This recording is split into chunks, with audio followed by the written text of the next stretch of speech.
Nós louvamos ao Senhor por esta noite, por este momento, um lugar onde nós podemos nos encontrar para louvar o nosso Deus, para aprender dEle, para ouvir a sua voz e também para que Ele escute a nossa voz.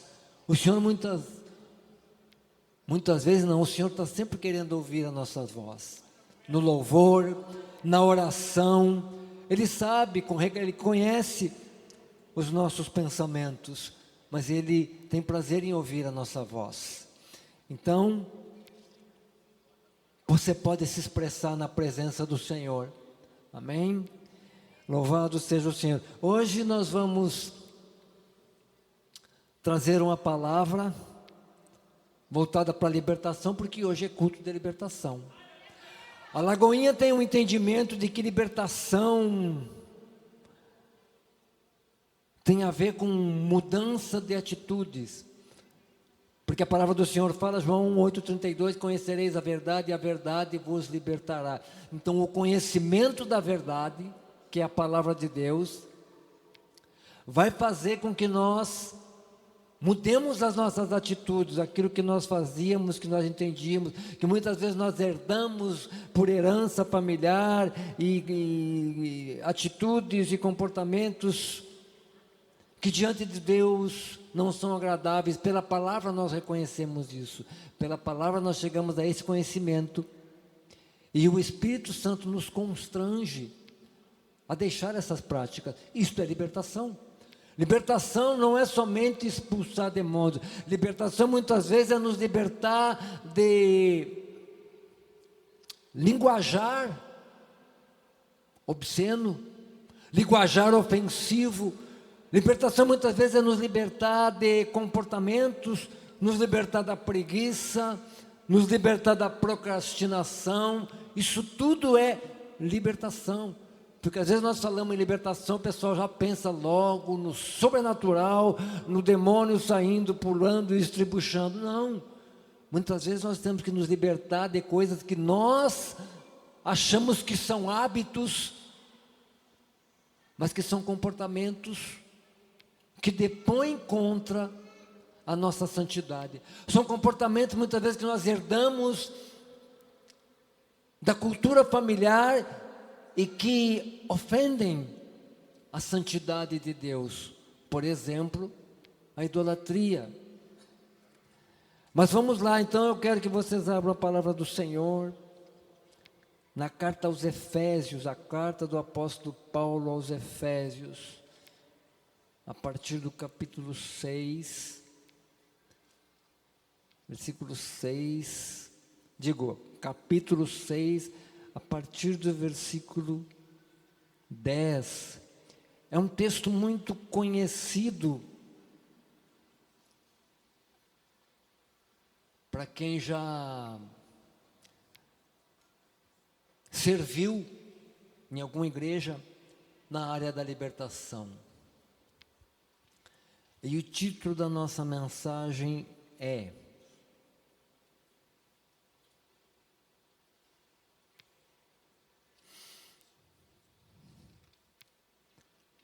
A batalha contra o mal.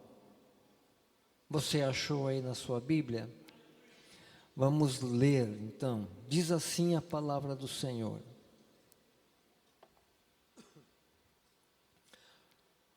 Carta aos Efésios, capítulo 6, a partir do versículo 10.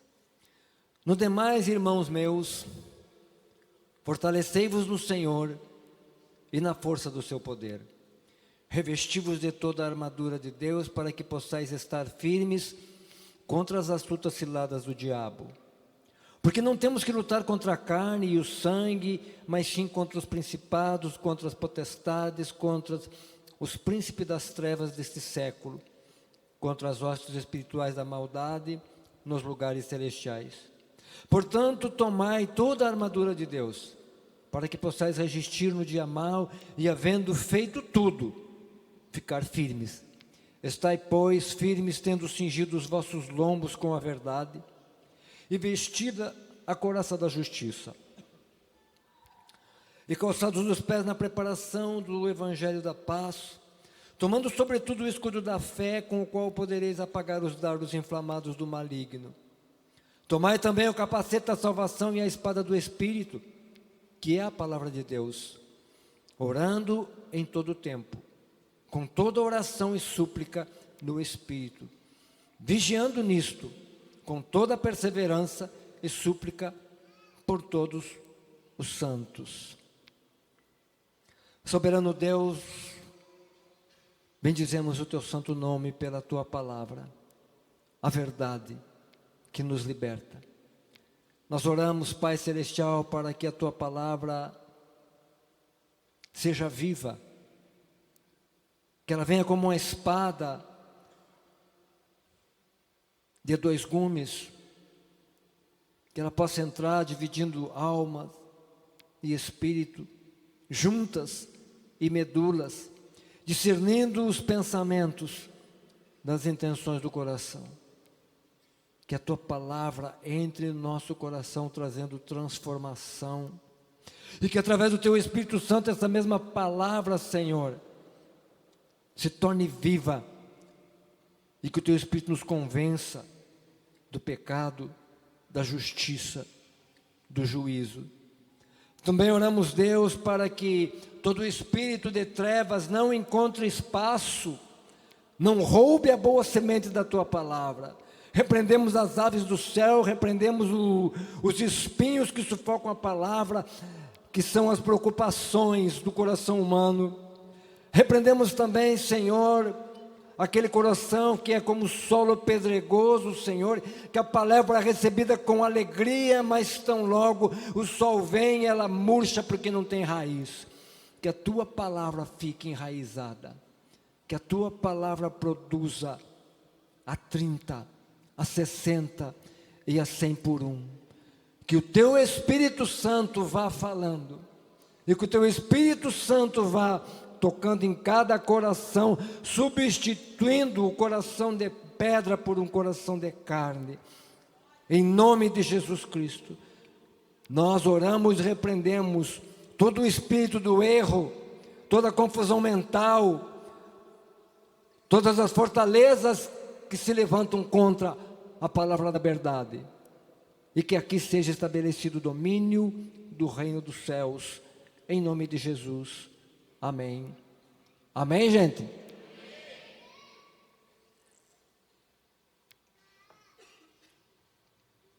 Então nós estamos numa batalha contra o mal. Não é mal com U, é mal. O pessoal não fala assim, mas é M-A-L, mal. Mal é estado de saúde.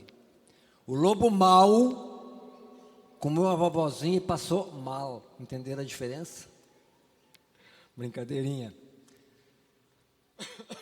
Então, gente, estamos numa batalha contra o mal. E Deus, na sua bondade e misericórdia, usa o apóstolo Paulo, inspirado pelo Espírito Santo, para nos dar as armas desta batalha, para esta batalha. Mas ele faz uma advertência antes, ele nos dá uma orientação para que nós entendamos que a nossa batalha, ela não é contra a carne ou contra o sangue, não é contra o meu irmão, não é contra a minha irmã, não é contra o líder do GC, não é contra o meu patrão, não é contra o morador de rua, não é contra o prefeito, o governador e o presidente, mas é contra os principados e potestades, como diz a palavra do Senhor. Principados, potestades, príncipe das trevas deste século, contra hostes espirituais da maldade nos lugares celestiais. Poxa, mas então, por que as pessoas são más? Porque elas estão debaixo da influência de toda essa casta de bicho. As pessoas estão debaixo. Então, na verdade, nós temos que orar para que, pela mente da pessoa, para cortar, para impedir esta influência na vida das pessoas, Porque a influência que nós devemos ter é a influência de Deus. Nós devemos ser influenciados pelo Espírito Santo de Deus. Isso é muito fácil, gente. Isso é muito fácil, saber quando você está sendo influenciado pelo Espírito de Deus e quando você está sendo influenciado pelas hostes espirituais da maldade, pelo espírito de trevas. É simples. Se você está praticando o erro, a influência é de quem? De Deus. Se a pessoa é adúltera, ela está sendo influenciada pelo Espírito Santo, por acaso? A pessoa que rouba, a pessoa que mente, ela está sendo influenciada por quem? Então pode ser pelo capeta, gente. Só que isso é fácil de discernir. É muito fácil discernir. O erro, o pecado é fácil de discernir. Então na nossa sociedade nós sabemos o que é errado e o que é certo. Acontece que as coisas vão se aculturando, as coisas erradas vão se aculturando. E quando uma coisa culturalmente é aceita, quando um comportamento culturalmente é aceito, ele deixa de ser erro, mesmo que ele seja errado. O que eu vou falar aqui, talvez muita gente já tenha ouvido falar, pelo pai, pela mãe. Ah, mãe, eu quero ir na festa funk. Tu não vai. Ah, mas todo mundo vai. Tu não é todo mundo. Nunca ouviram falar isso? O crente não é todo mundo, gente. Se você sabe que é errado, qual é a influência, quais sugestões você está ouvindo? Só que as coisas elas vão se aculturando e as pessoas vão criando inclusive leis. Eu estou falando em legislação, legisladores legislam para tornar legal determinadas atitudes, para que elas deixem de ser configuradas como erro, ou no jargão evangélico como pecado, para que as pessoas entendam, não, eu não estou sendo influenciado pelo capeta, nem pelos espíritos imundos, porque isto aqui, segundo a lei, é legal. Exemplo, aborto. União homoafetivas, à luz da palavra, é pecado. Só que se você falar isso aí fora, você pode até ser processado.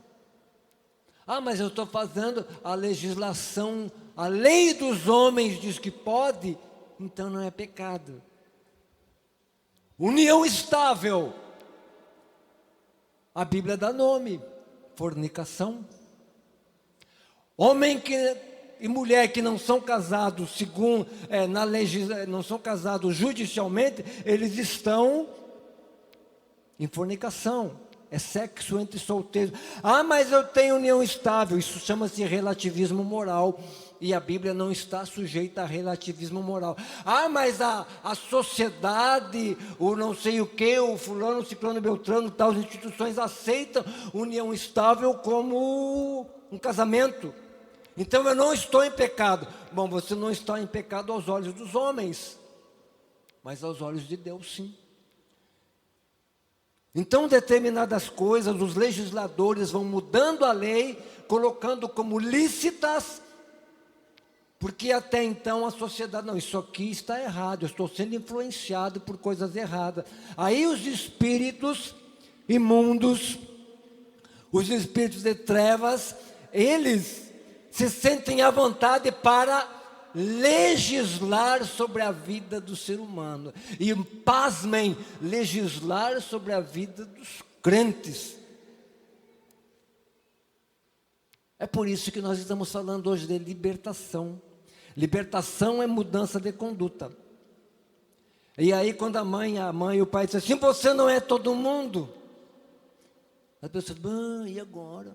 Eu não sou todo mundo. Não é porque todo mundo está fazendo, é porque é certo. Não é. Não é porque está todo mundo fazendo, porque é certo. Então nós vamos falar hoje da armadura espiritual, porque nós estamos numa batalha contra o mal.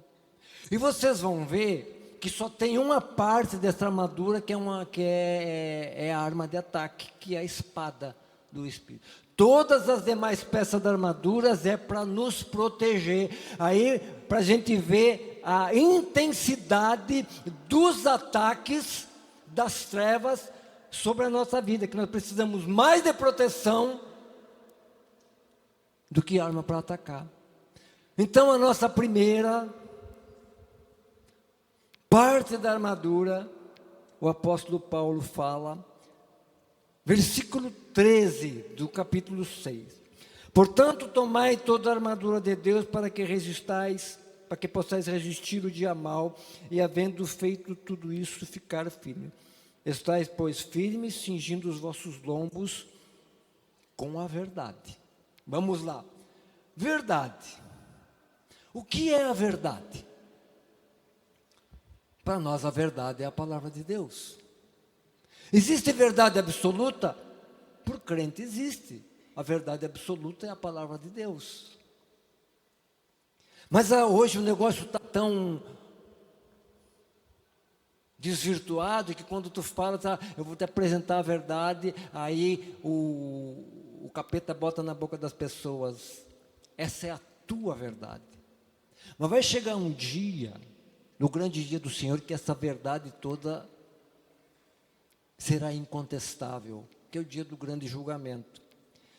Mas o que é a verdade? Para nós nos revestir do cinturão da verdade, nós precisamos andar em verdade. Agora eu vou pisar no calo do crente meia boca, do crente hipócrita, do crente que usa máscara. Olha só.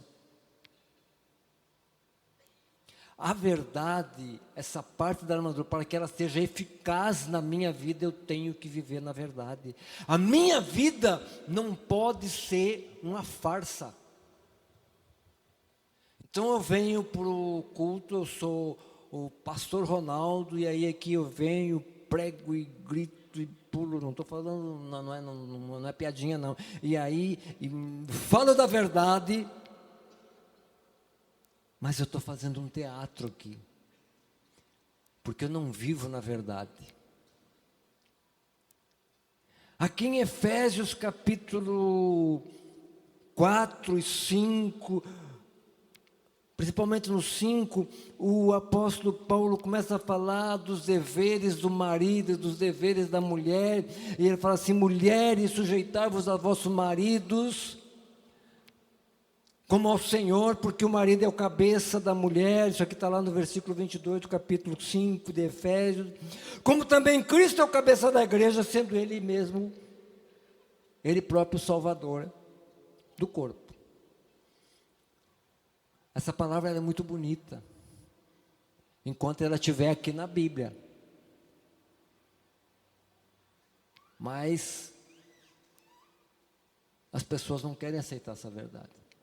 A maioria das mulheres não querem aceitar essa verdade, que elas têm que se submeter ao marido, conforme a igreja se submete a Cristo.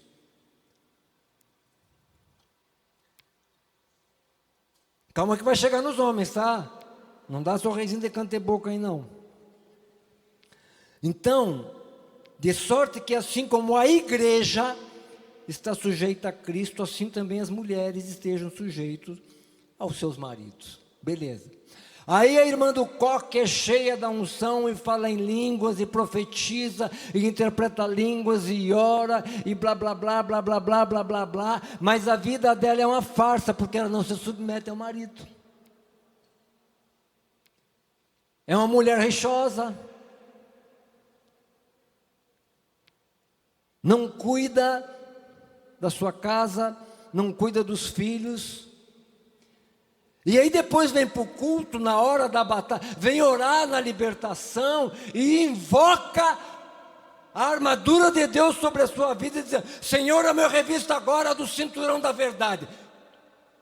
Vai servir em você esse cinturão? Se a sua vida é uma farsa? Se o que você faz é um teatro? A armadura de Deus, ela só vai ser eficiente na sua vida se a sua vida está conforme aquilo que está na palavra. Mas é difícil se submeter ao marido. Pois então vamos lá, maridos. Amai a vossas esposas, versículo 25. Amai a vossas mulheres como Cristo amou a igreja e a si mesmo se entregou por ela. Maridos, você está disposto a se entregar pela sua esposa? Mas a minha esposa é rixosa, não sei o quê, tu não conhece ela. A igreja é perfeita? A igreja é perfeita? Deus se entregou por uma igreja cheia de pecadores. Aí você vê, mas tu não conhece a minha mulher. Jesus Cristo te conhece. Você vive na verdade? Aí a criatura cheio da unção vai fazer o mesmo papel da mulher que eu citei antes. Vem expulsar demônio, coisa e tal, e bota a mão, ou vem ensinar os jovens, vem ser discipulador ou orientador de jovens, e invoca a armadura de Deus. Me revisto agora do cinturão da verdade, mas a vida dele é uma farsa. Em casa ele bate na esposa, as demandas em casa ele resolve no grito, não é o cabeça do lar como tem que ser, não é o sacerdote do lar como tem que ser, a sua vida é uma farsa. Então não adianta você invocar o cinturão da verdade, ele não vai nem se afivelar em você. Eu estou falando para você, mas estou falando para mim também. Eu acho que às vezes eu não me irrito, mas a gente tem que ouvir a voz do Espírito Santo. Tu está ultrapassando o meu, opa, Jesus tem misericórdia.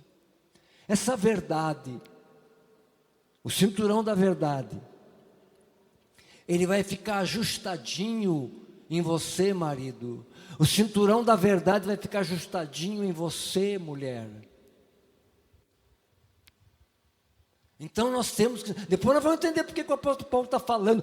Antes de chegar na armadura de Deus, o apóstolo Paulo começa lá no versículo 22 do capítulo 5, ele fala para os maridos, ele fala para as mulheres, ele fala para os filhos, ele fala para os pais, ele fala para os senhores, ou seja, os patrões, fala para o servo, ou seja, para os funcionários, tem para todo mundo. Porque em algum momento, em algum desse tipo de relacionamento você tem na sua vida. Se você não é esposo, você é filho. Se você não é patrão, você é funcionário. Em algum desse tipo de relacionamento você vai caber. Então Paulo está falando assim, ajuste a sua vida, você enquanto marido, a tua vida tem que ser uma vida pautada na verdade. Você enquanto mulher, a tua vida tem que ser uma vida pautada na verdade. Você enquanto filho, a tua vida tem que estar pautada na verdade. Você enquanto patrão, a tua vida, a gestão do teu negócio tem que ser fundamentado na verdade. Você enquanto funcionário, o teu trabalho tem que ser fundamentado na verdade, senão não adianta invocar a armadura de Deus. Ele quer dizer o quê? Que nós temos que nos despojar de tudo aquilo que é ruim, de tudo aquilo que é errado, para que nós possamos nos revestir do novo. Isso aqui o apóstolo Paulo fala nessa mesma carta, se não me engano, no capítulo 4, ele fala, despojai-vos do velho homem, que se corrompe pela concupiscência do engano, e revesti-vos do novo, gerado em santificação e justiça em Deus. Então, para que nós possamos colocar a armadura espiritual, nós precisamos andar na verdade.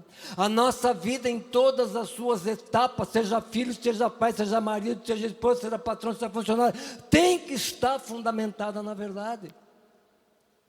Não vai ser brecha na armadura. nós vamos apanhar de pelegaço do diabo. Essa é a verdade. Essa é a verdade. Agora vamos para a segunda parte que o apóstolo Paulo fala. Então, revesti-vos da verdade,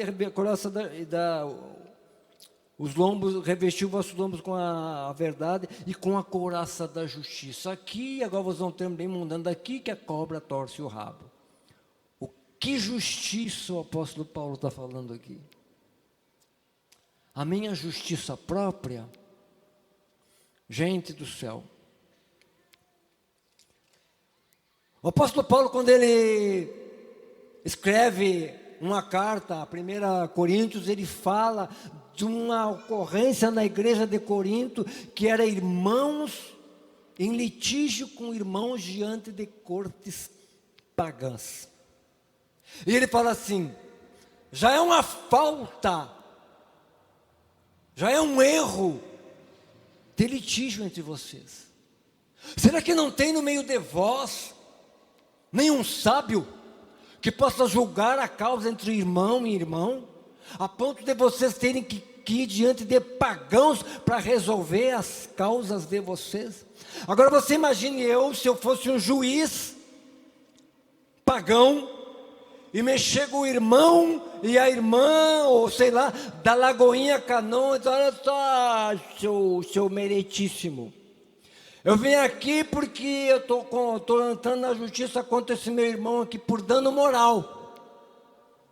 Eu, como juiz, ia pensar assim, meu Jesus, mas se eu fosse Nico, eu não ia dizer meu Jesus, eu dizia, por isso que eu não vou em igreja, por isso que eu não acredito nesse evangelho, por isso que eu não acredito nesse Deus. Se o povo que está dentro dessa igreja tem que vir diante de mim para resolver demandas,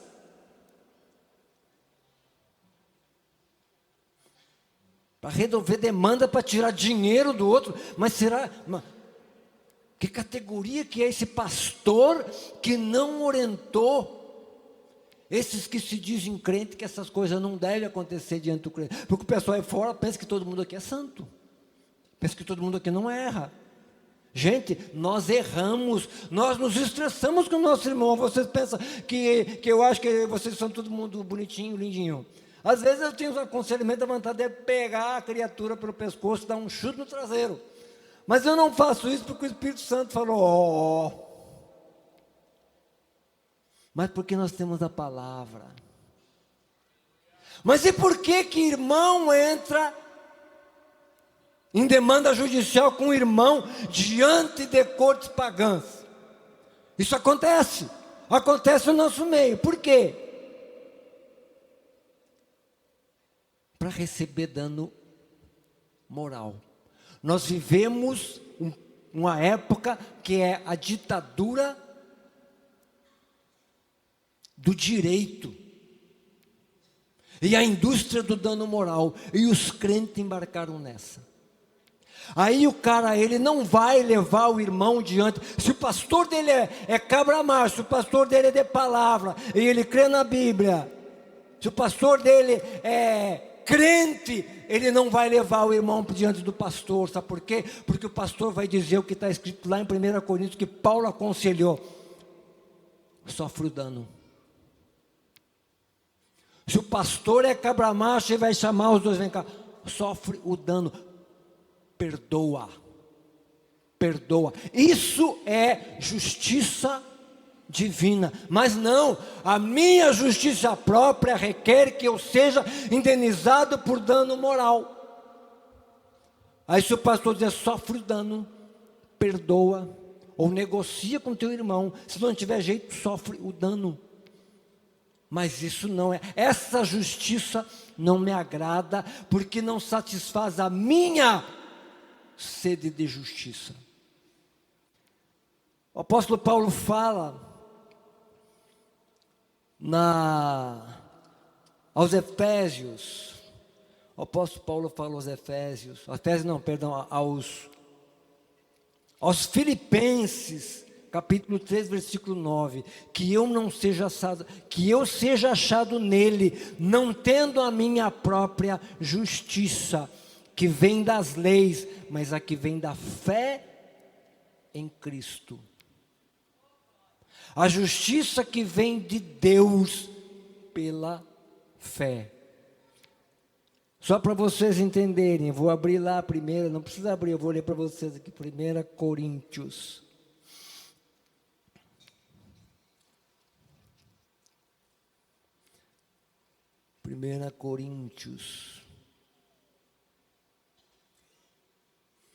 Capítulo 6.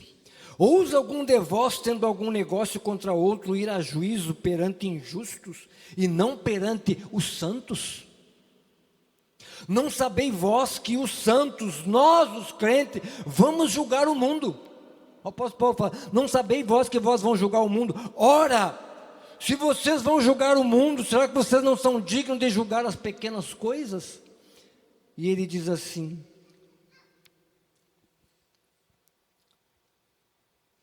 versículo 5, para vos envergonhar eu digo isso, não há pois entre vós sábios, nem mesmo um, que possa julgar os seus irmãos? Mas o irmão vai a juízo com o irmão, e isso perante a infiéis. Na verdade, já é realmente uma falta entre vós ter de demandas uns contra os outros. Por que não sofreis o dano antes da injustiça? Por que não sofreis o dano? Aí, o crente quer se revestir da couraça da justiça própria. Não vai funcionar contra os principados e potestades e os dominadores desse mundo tenebroso. Estão entendendo o que eu estou falando? Gente, culto de libertação é ensino da palavra para que nós venhamos abrir a nossa mente e entender onde é que nós estamos errando e por que a gente não está avançando. Por que tem travas? Por que eu estou amarrado? Aí a pessoa é culto de libertação, você tem que se libertar da sua justiça própria que está impedindo que você avance. Você tem que se libertar das suas verdades próprias para que você possa avançar. Isso é libertação, não é só expulsar demônio. Vamos lá. Então falamos sobre a justiça, sobre a verdade, e agora nós vamos falar do escudo da fé. Uma fé robusta, fortalecida, é artigo de luxo. Vocês sabem por quê? Porque a fé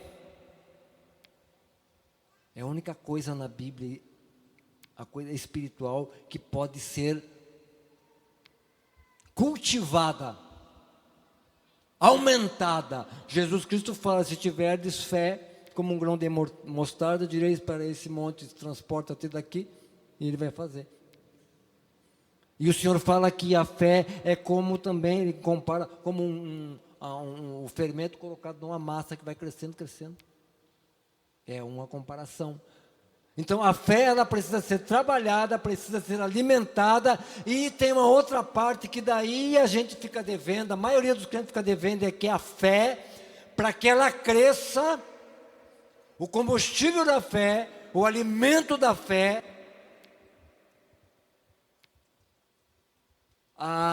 deixa eu achar, a energia, essas coisas que o pessoal aí que gosta de fazer academia, aqueles suplementos, coisa e tal, o suplemento da fé para deixar ela bem forte e musculosa chama-se prova. 1 Pedro, capítulo 1, a partir do versículo 4. A fé precisa ser provada, senão você vai sempre ter uma fé medíocre. Mas só que as pessoas, o que acontece? As pessoas vêm para o Evangelho porque querem uma vida mansa, uma vida tranquila. Não, eu vou para Jesus e vai tudo ficar legal, tudo bacana. Aí eu pergunto, onde é que está isso na palavra? Jesus Cristo fala para os seus discípulos: no mundo tereis aflições, mas tende bom ânimo, eu venci o mundo. Depois que ele fala lá das bem-aventuranças, não o Sermão do Monte, as bem-aventuranças, ele diz assim: vós sois a luz do mundo. Primeiro ele fala do sal, vós sois o sal da terra. Se o sal perde o seu sabor, para nada mais presta, a não ser para ser lançado fora e pisoteado pelos homens. Vós sois a luz do mundo. Não pode se esconder uma cidade edificada sobre um monte. E não se acende a candeia para colocar debaixo do alqueire. Alqueire seria alguma coisa semelhante a uma gamela. Mas se coloca no velador, para que os homens vejam, para que a luz resplandeça em toda a casa, os homens vejam as suas boas obras e glorifiquem a nosso Pai que está no céu. O que isso tem a ver com fé? Vou chegar lá. Ele diz assim: vós, então, sois a luz do mundo. E ele fala assim, antes dele falar que nós somos a luz do mundo e o sol da terra, ele disse assim para os discípulos: bem-aventurados sois vós, quando fordes injuriados, perseguidos, quando mentindo, disserem o mal contra vós. Alegrai-vos, disserem o mal contra vós por minha causa. Alegrai-vos e exultai-vos, porque grande é o vosso galardão no céu. Ninguém quer ser perseguido pelo Evangelho. Ninguém quer ser injuriado pelo Evangelho. Porque as pessoas querem um evangelho light, e o evangelho light é um evangelho anêmico. É um evangelho desprovido de poder. É um evangelho sem Cristo. É um evangelho sem cruz. E quando se prega evangelho sem cruz, o resultado é uma fé anêmica. Uma fé que não resiste à prova. Voltando a 1 Pedro, capítulo 1, versículo 4. Vós também, pondo nisso mesmo toda a diligência, acrescentai a vossa fé, a virtude, e a virtude o conhecimento. Perdão, eu estou aqui na segunda epístola de Pedro, mas depois vou voltar na 1. Mas ele está falando da fé de novo. Acrescentai a vossa fé, acrescentai a fé, a virtude, e a virtude o conhecimento, e ao conhecimento a temperança, e a temperança a paciência, e a paciência a piedade, e a piedade o amor fraternal, e o amor fraternal o amor. Porque se em vós houver e abundar estas coisas, não vos deixarão ociosos nem estéreis no conhecimento do nosso Senhor Jesus Cristo. Isso aqui são alguns ingredientes que tem que ser acrescentados na fé. Mas vamos na 1 Pedro, capítulo 1, versículo 3. Bendito seja o Deus e Pai do nosso Senhor Salvador Jesus Cristo, que segundo a sua grande misericórdia nos gerou de novo para uma nova e viva esperança pela ressurreição de Jesus Cristo dentre os mortos. E aí está tranquilo, né? Continuando. Para uma herança, então Deus nos chamou, para uma herança incorruptível, incontaminável, que não se pode murchar, guardada nos céus para vós. Tudo isso é pela fé. Continuando. E que vós grandemente vos alegrais. Quem não se alegra com tão grande salvação, com tão grande dádiva e herança que está guardada no céu para nós? Agora vem sobre a fé. Que vós grandemente vos alegrais, ainda que agora importa, sendo necessário, que estejais por um pouco contristados com várias tentações, para que a prova da vossa fé, muito mais preciosa do que o ouro que perece, e é provado pelo fogo, se acha em louvor e honra e glória na revelação de Jesus Cristo. Então, meus queridos, escudo da fé. Eu boto o escudo da fé, mas uma fé que não resiste à prova. Você tem fé? Nós temos fé, continuamos na fé quando a porta bate na nossa casa e leva um familiar? Nós permanecemos na fé quando a doença bate na porta? Nós permanecemos na fé quando o desemprego bate na porta? Quando a falta de todas as coisas bate na porta, nós vamos permanecer na fé? Esta é a fé. A nossa fé, ela é provada. Apesar das aflições, nós permanecemos na fé? Quando a doença, quando a crise financeira, quando o desemprego. Poxa, pastor, só fala desgraça. Só desgraça. Agora eu vou falar uma coisa para vocês. Nós estamos falando em fé. Nós estamos falando em escudo. Escudo serve para quê? Para barrar o quê? Ataque. Então não tem como falar no escudo da fé e não querer que a fé se sustente quando vier, e querer que a fé não se sustente quando vier as aflições. O escudo da fé é para ele estar forte justamente nas aflições. Não tem como exercitar a fé só nas boas coisas.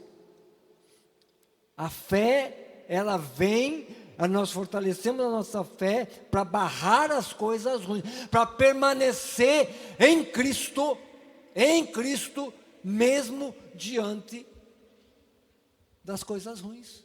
Isso é escudo da fé.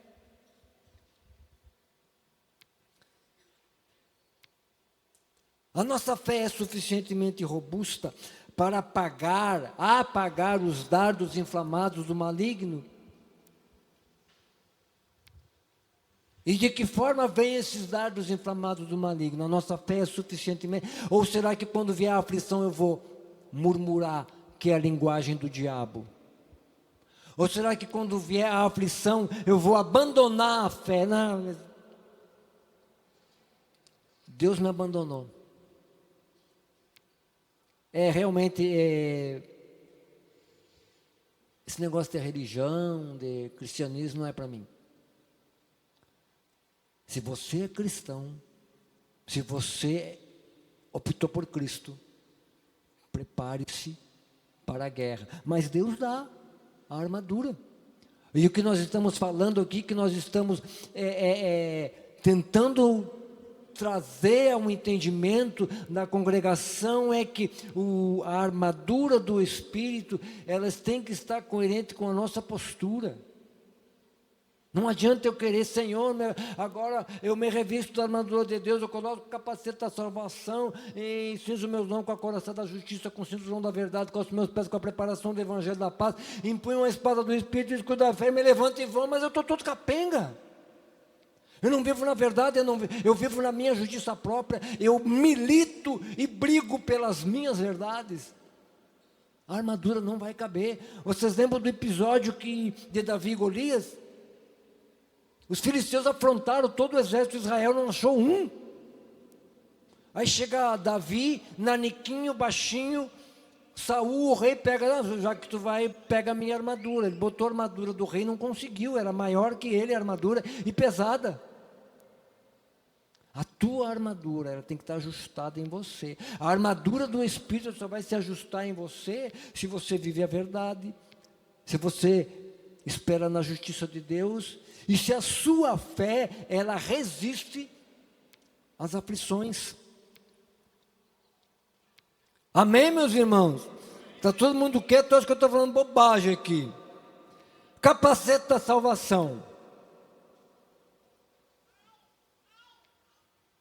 Capacete da salvação. A salvação tem tudo a ver com fé. Você tem fé que você é salvo? Romanos capítulo 10, a partir do 9, o apóstolo Paulo escreve o seguinte: se com a tua boca confessares a Jesus Cristo Senhor, e com o teu coração creres, serás salvo. Você tem fé para isso? Olha, o diabo, quando tentou Jesus Cristo, isso aí está lá em Mateus capítulo 4, ele dá maiores detalhes sobre esse evento. Quando ele tenta Jesus Cristo, ele questiona a filiação de Jesus. Quer dizer, se tu és o Filho de Deus, manda que essas pedras se transformem em pão. E ele foi aonde? No ponto que Jesus estava mais vulnerável, fome.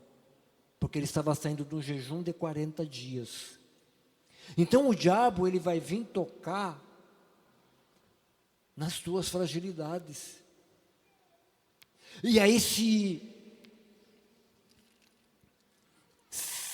a tua convicção de salvação é fraca, ele vai questionar. E você vai cair. Ele vai tentar fazer você cair da graça. Esse negócio de justiça, verdade, escudo da fé, eu acho que esse negócio aí não é para mim não. Eu acho que eu nem sou salvo mesmo. Ele vai tocar justamente na área que você tem dúvida, justamente na área que você ainda está lutando para se fortalecer. Então, quando nós confessamos a Cristo Jesus como Senhor, nós somos salvos. Só que não é uma simples confissão. Ela tem desdobramentos. Assim como que Satanás, que eu falei que questionou a filiação de Jesus Cristo, ele vai questionar a sua salvação. E como é que ele vai questionar? Com seus dardos inflamados. E os dardos inflamados da dúvida vêm aonde? Vêm na mente. Vem na nossa mente. E ele não vai só usar os pensamentos, mas vai usar os colegas do trabalho, às vezes até gente dentro da família, para ridicularizar a sua fé. Aí tu começa a questionar, poxa, salvação é um negócio meio distante, né?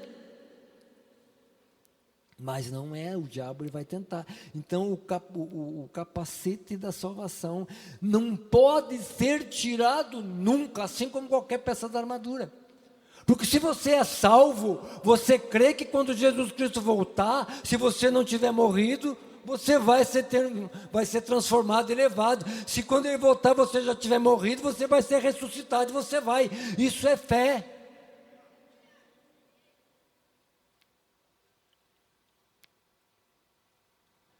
Agora imagina que isso é salvação, você crê na salvação. Eu vou para Jesus, ou ele volta quando eu estou vivo, ou mesmo quando eu já estiver morto, eu vou para Jesus, porque eu creio que eu estou salvo.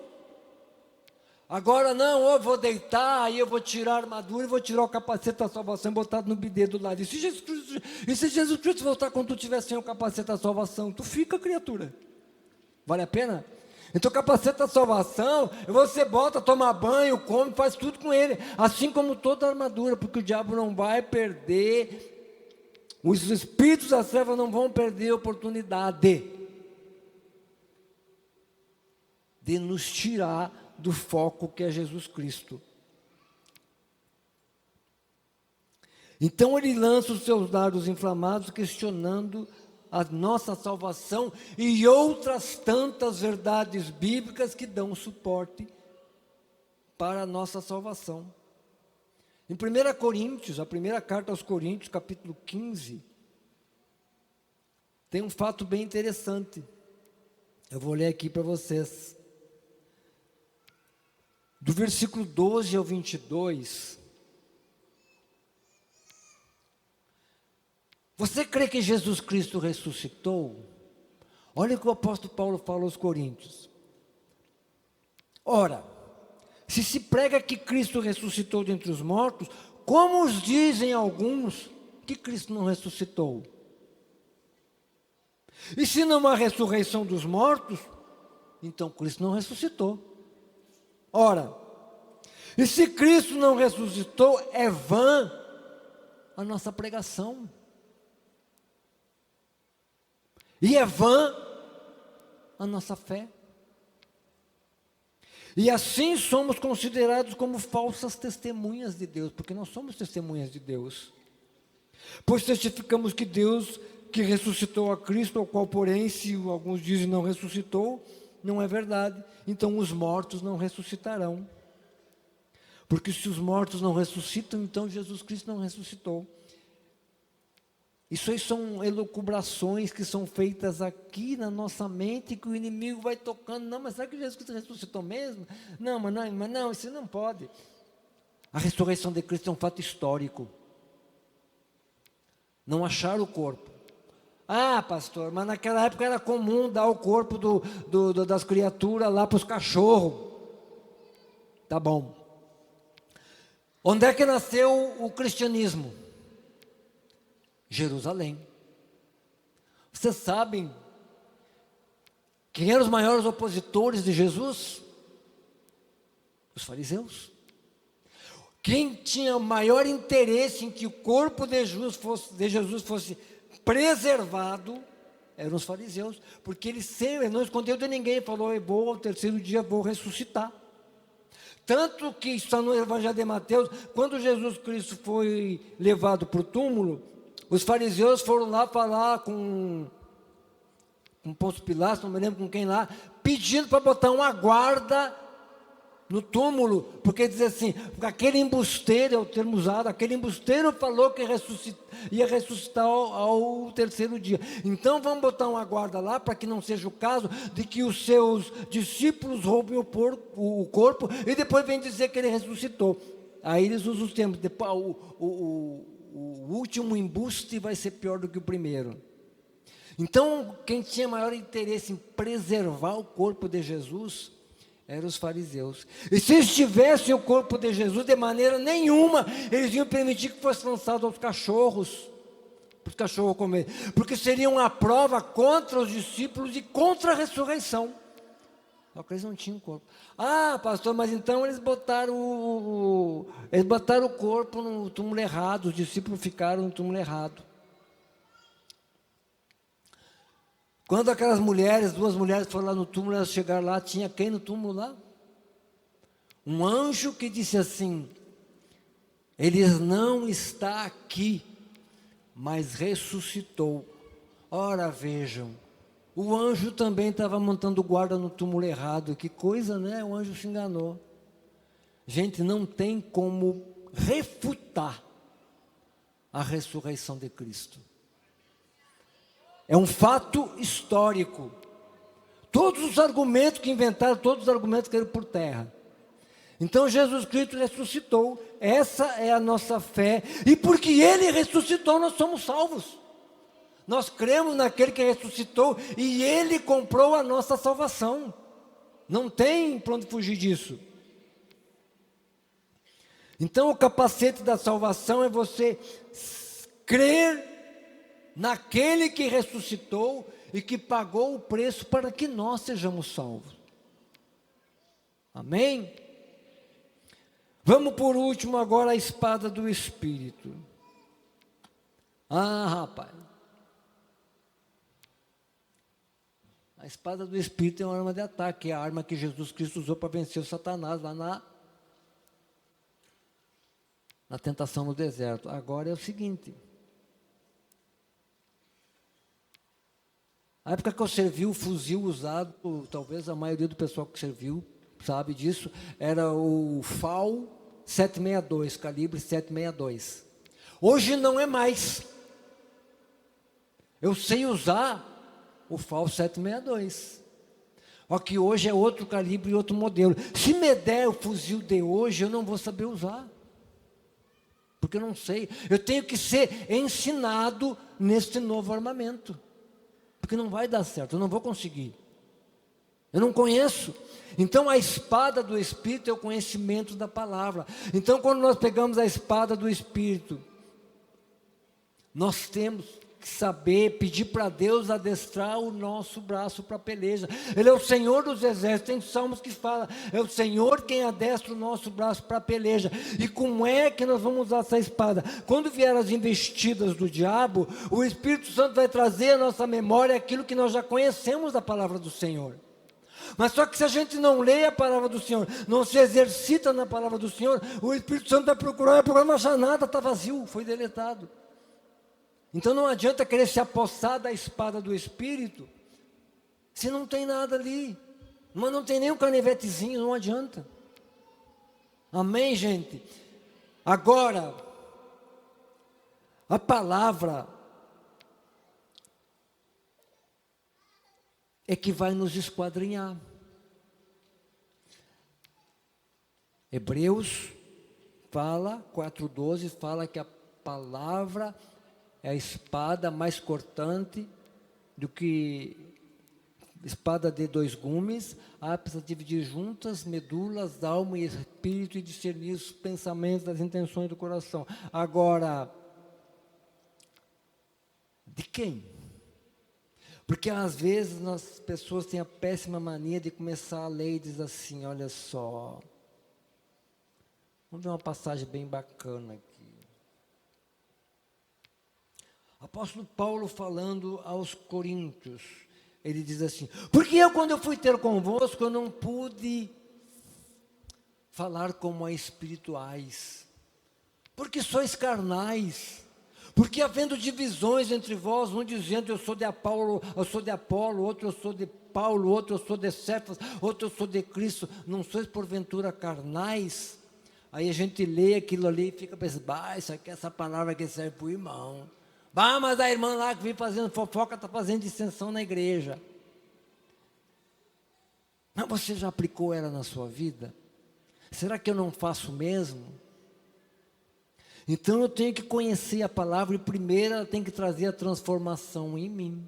Primeiro a palavra tem que me limpar dos meus ranços. Primeiro a palavra tem que lançar, pela palavra eu tenho que lançar fora a minha justiça, pela palavra eu tenho que lançar fora as minhas verdades, pela palavra eu tenho que fortalecer a minha fé, pela palavra eu tenho que ter convicção da salvação em Cristo Jesus, para então eu poder usar a palavra. Para apresentar aos outros, que vai chegar na última parte da armadura, que é calçar dos pés com a preparação do evangelho da paz. Um evangelho genuíno, um evangelho robusto, não um evangelho anêmico, um evangelho que nos confronte, o evangelho que diz assim, que eu leio e digo, não, realmente, eu estou errado, eu tenho que mudar, eu tenho que me conformar com a palavra. E aí o apóstolo Paulo fala em Romanos capítulo 12, 1 e 2, ele fala assim, não vos conformei com este século, mas transformai-vos pela renovação do vosso entendimento, para não se amoldar ao mundo, para que experimenteis a boa, perfeita e agradável vontade do Senhor. É o evangelho genuíno, o evangelho de Cristo, o evangelho que vem acompanhado da cruz, é que vai me fortalecer. É esse evangelho que vai me fortalecer e vai me sustentar e vai me confrontar a ponto de que eu seja liberto das minhas verdades, da minha justiça própria, dos meus desejos de alta exaltação, dos meus desejos de ser aplaudido, de ser visto e ser elogiado. Esse é o evangelho genuíno, não é o evangelho aquele que vai te chamar de queridinho e de mimoso de Deus. Me fiz entender? Esta é a sapatilha da preparação do evangelho da paz, porque o evangelho nos confronta. E o apóstolo Paulo falou aos Gálatas, ainda que eu, ou mesmo um anjo do céu, prega um evangelho diferente do que eu tenho pregado, esteja anátema, seja maldito. Amém, meus irmãos? Está todo mundo quieto? Eu acho que vamos nos colocar em pé, vamos orar, para encerrar. Libertação é ensino da palavra. Eu peço a pessoa do louvor, pode passar por gentileza. Libertação é ensino da palavra. Eu só vou ser liberto quando eu entender pela palavra que eu preciso abrir mão dos meus conceitos, dos meus valores, para chegar a dizer aquilo que o apóstolo Paulo fala em Gálatas 2:20, não vivo mais eu, mas Cristo vive em mim. E se você experimentaram a vida em Cristo Jesus, eu vou te dizer um negócio, Todos os prazeres e alegrias que tu já experimentou nesse mundo é fichinha. A alegria da presença do Senhor, o prazer da presença do Senhor e de uma esperança futura, não se compara. Não se compara com esta terra. O apóstolo Paulo fala que olho nenhum viu e nem subiu ao coração do homem aquilo que Deus tem preparado para os seus. E é esse o apelo que eu faço. O evangelho, ele se torna leve quando eu chego diante de Jesus e digo assim: Senhor, todas estas coisas que foram pregadas, todas essas coisas que estão escritas na tua palavra, eu não consigo. Eu não consigo abrir mão da minha justiça própria. Eu não consigo abrir mão das minhas verdades. Eu não consigo negar-se a mim mesmo. E aí vem o Senhor e fala: não é por força, nem por violência, mas pelo meu Espírito. Usando um chavão do nosso pastor Sinésio, ele fala assim: tem que ser leve. O Evangelho é leve, ele nos confronta, mas ele é leve por quê? Porque o amor de Deus é incomparável. Porque quando o Evangelho nos confronta, ele nos confronta, mas não nos acusa. Deus não é acusador. Deus não fica jogando na nossa cara os nossos erros. Ele só diz assim: vem, meu filho, vem que eu te perdoo, vem que eu tenho algo melhor para ti, vem que eu vou te mostrar, eu vou andar contigo. Tem uma música, acho que é uma música sertaneja bem interessante, que fala pegadas na areia. Aquela música que não é bíblico, mas é muito interessante. E às vezes nós estamos nas aflições, Deus vai te tirar. Tem aflições, o crente vai passar aflição, mas a vida não é só aflição, gente. A vida é alegria no Espírito. Então você que ouviu essa passagem, você que ouviu essa mensagem, se você quer ter você quer experimentar a alegria da presença de Cristo, um Cristo que não te acusa pelos seus erros, um Cristo que não te acusa pelos seus pecados, pelos nossos pecados, mas um Cristo que se compadece de nós. Se você quer experimentar essa alegria, essa presença, essa esperança futura da salvação, eu peço que você levante a mão bem alto. Nós queremos orar. Levante a mão bem alto. Jesus Cristo, quando os fariseus acusaram ele, os discípulos disseram para os seus discípulos: o teu mestre senta à mesa de pecadores e de prostitutas. Jesus Cristo disse: os sãos não precisam de médicos, eu vim para os que estão enfermos. O pecado nos deixa enfermos, os nossos erros, muitas vezes não intencionalmente, mas porque fomos ensinados errado. Hoje você teve a oportunidade de ser ensinado na verdade. Os nossos erros, eles não são para nos acusar. Jesus não vai fazer isso. Então você que levantou a mão, eu peço que você venha aqui na frente. Nós queremos orar por você. Você quer experimentar algo diferente? Você quer experimentar um Deus que diz assim: meu filho, eu te amo. Meu filho, eu entreguei o meu filho amado por ti. Você quer experimentar isso? Eu te convido, vem aqui na frente. Eu não quero mexer com as suas emoções. Eu não estou aqui para mexer com as suas emoções, porque o Evangelho não é emoção, o Evangelho é verdade, o Evangelho é vida. E o que você vai fazer aqui agora, você vai fazer parte dessa família, e você vai ter à tua disposição o capacete da salvação, a couraça da justiça, o cinturão da verdade, vai calçar os pés com a preparação do Evangelho da paz.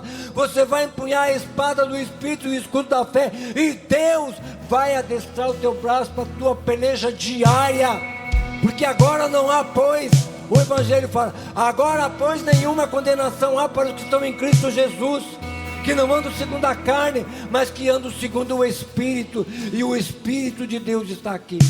Você que veio aqui, e se você também que ainda está aí, em pé, coloque a mão no seu coração e repita essa oração comigo. Repita bem alto: Senhor Jesus, eu ouvi a tua palavra, e reconheço que tu és o Senhor. Eu confesso que Tu és o Senhor, e creio que Deus o ressuscitou dentre os mortos. Eu Te recebo como meu Senhor e meu Salvador. Escreve o meu nome no livro da vida. Amém. Lagoinha, você que foi muito tocado por essa mensagem, você que foi muito tocado por essa palavra, eu queria te pedir no nome de Jesus para você preencher o link que está logo aqui embaixo, porque os nossos irmãos, os nossos consolidadores vão entrar em contato com você, porque aquilo que foi semeado no dia de hoje vai florescer e vai frutificar, eu tenho certeza disso. Seja muito bem-vindo ao novo.